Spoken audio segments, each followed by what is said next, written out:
I'm Sarah Elliott. I'm Chrissy Driver. I'm Monica Sargent. I'm Erica Meta. My name is Tracy Colley. Linda Smith. Erica Williamson. My name is Leah Brewer, and I was initiated here at Delta Omega. Delta Omega chapter. I'm at Delta Omega. I was initiated into Delta Omega. I initiated at Delta Omega chapter. I'm a member of Delta Omega. I'm initiated member of Delta Omega. I was initiated member of Delta Omega. And I initiated at Delta Omega. Hi, we're the AAC from the Delta Omega chapter at Murray State University.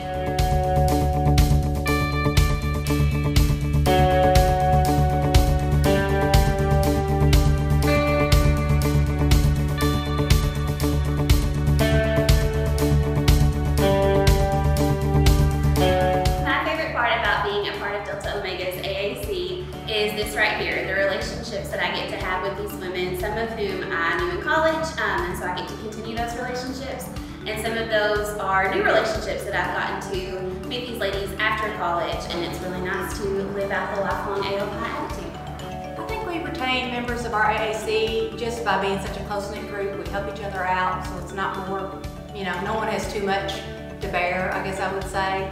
And then, like Leah mentioned, it's just fun to still be a part of the group and be able to continue, the friendships and the bonds that we made in college and meet new friends. I think one of the things that definitely makes this AAC so successful is our commitment to each other, to the chapter, and to AOII. We're very blessed that we have 18 women that serve as AAC members. And I think with having that big of a number, we can definitely lean on each other and get advice from each other and help support each other throughout the year at different events that our officers put on.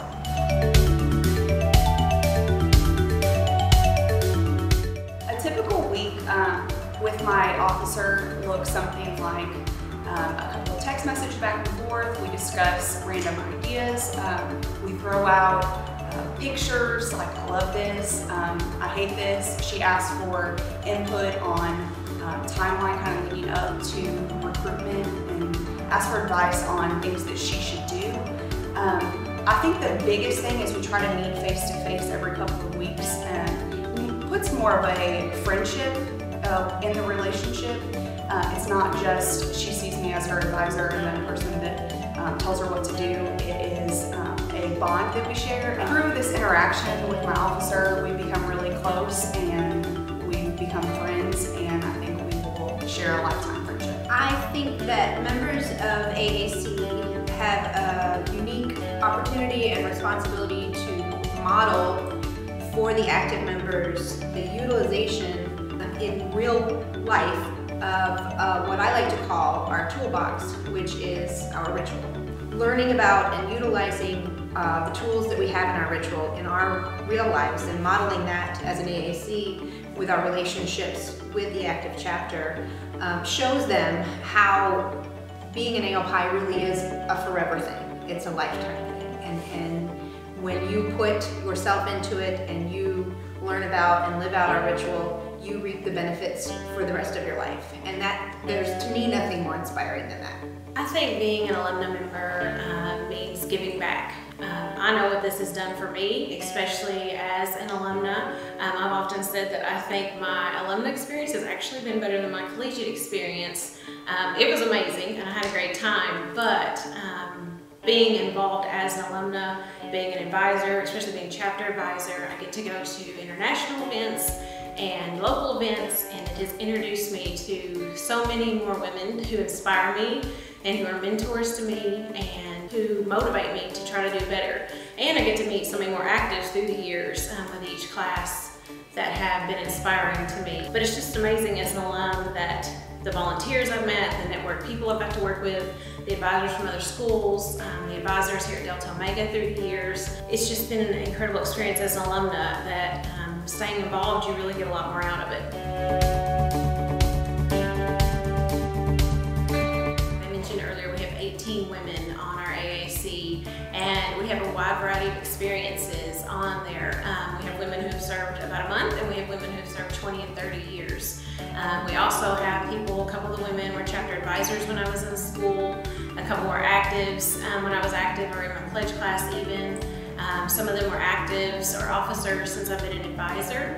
And then a couple of the women, this is the first time our AOII has really crossed since we worked together on this AAC. So I think that varied experience helps a lot, and age range helps a lot with getting different perspectives, different levels of maturity. These women are leaders in their careers, they're leaders in the community, they are service oriented, and I think it makes us so successful because we all know what this did for us as active members, and we just want to give that back. I think that's the most important thing is we want them to have the same experience that we had because we know what it's done for us.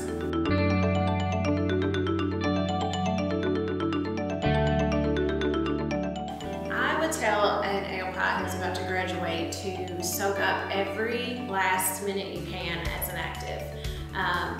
Your alumni experience is amazing, but your active time has a limit on it.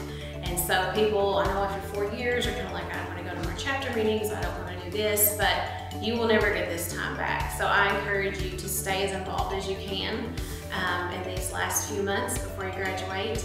And then once you graduate, stay connected in some way. If this has meant anything to you, stay connected, and at some point when you're ready, volunteer and give back. Make this a great experience for other people as they go through.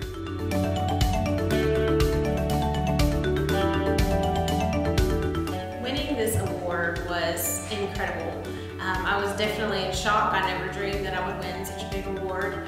I'm so proud of these women and all that they do and how successful they are. So it meant a lot that they would think enough of me to nominate me and then to be chosen. So I just hope that I can continue to keep at that standard that they expect of me, and to make them proud. I am most proud of this chapter and our AAC, especially our active women who just excel in so many areas. And they really focus on our ritual and our sisterhood and want to make it a great environment for all the members. I think they get that it's most important to focus on ritual and sisterhood. I've always thought that if you have those two things and you're strong in those things, everything else kind of falls into place. Because if you want to be together, then you're going to want to make everything you do successful. And so these women shine on campus, shine in the community.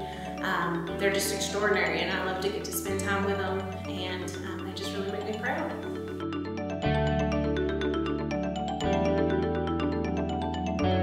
So our AAC, being able to be around them and interact with them has been like such a blessing for us as collegiate women.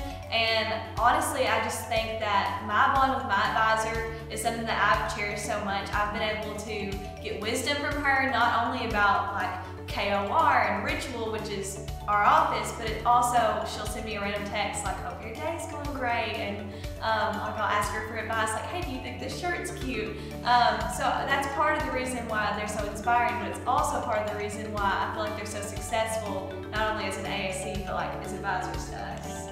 I feel like our AAC is inspiring because they're role models. They're not just role models in our chapter, but they're role models in our community and in their own career fields. They're leaders everywhere they go, and they inspire us to do the same. Like Abigail, I feel like we could call any of our advisors at any time, and they're going to have great advice. They always know what to say, and they're always going to answer when we need them.